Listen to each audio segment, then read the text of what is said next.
వయసులోనే టీఆర్ఎస్ సభల్లో తెలంగాణ ఉద్యమ నేపథ్యంలో చక్కటి పాటలు పాడుతూ అందరినీ ఆకట్టుకున్న అమ్మాయి మధుప్రియ.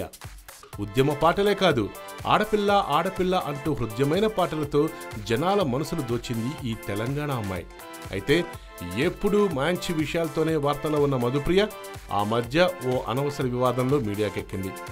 తల్లిదండ్రుల ఇష్టాన్ని కాదని ఓ అబ్బాయిని ప్రేమించి పెళ్లి చేసుకోవడం, తర్వాత అతను వేధించారంటూ మీడియాకెక్కి రచ్చ చేయటం, ఆపై తన భర్త బంగారం అంటూ మళ్లీ అతడి చెంతకే చేరటం, ఇలా మధుప్రియ వ్యవహారం మీడియాలో హాట్ టాపిక్ అయి కూర్చుంది. అయితే ఆ వివాదం తర్వాత మధుప్రియ వార్తల్లోనే లేదు. ఇప్పుడు మళ్లీ ఓ ప్రముఖ సినిమాలో పాట పాడి లైమ్ లైట్లోకి వచ్చింది మధుప్రియ. శేఖర్ కమ్ముల దర్శకత్వంలో తెరకెక్కిన ఫిదా సినిమా కోసం వచ్చిండే మెల్లమెల్లగా వచ్చిండే క్రీమ్ బిస్కెట్ వేసిండే అంటూ ఓ పాట అందుకుంది మధుప్రియ. మధుప్రియ ఇంతకు ముందే సినిమా పాటలు పాడింది, కానీ ఇలా ఓ రెగ్యులర్ సినిమాలో పాట అందుకోవటం ఇదే తొలిసారి. ఇందులో హీరోయిన్ పక్కా తెలంగాణ అమ్మాయి, స్లాంగ్ కూడా అలాగే ఉంటుంది. దాని తగ్గ వాయిస్ అయితే బాగుంటుందని మధుప్రియతో ఆ పాట పాడించారు.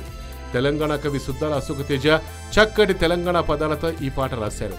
శ్రీకాంత్ కార్తిక్ అనే కొత్త సంగీత దర్శకుడు ఈ చిత్రానికి మ్యూజిక్ చేస్తున్న సంగతి తెలిసిందే.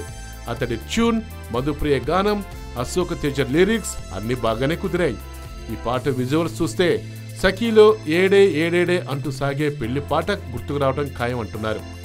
ఫిదా ఆల్బమ్ నుంచి బయటకు వచ్చిన తొలి పాట ఇది. మిగతా పాటల్ని కూడా ఒక్కొక్కటిగా ఇలాగే లాంచ్ చేస్తారట.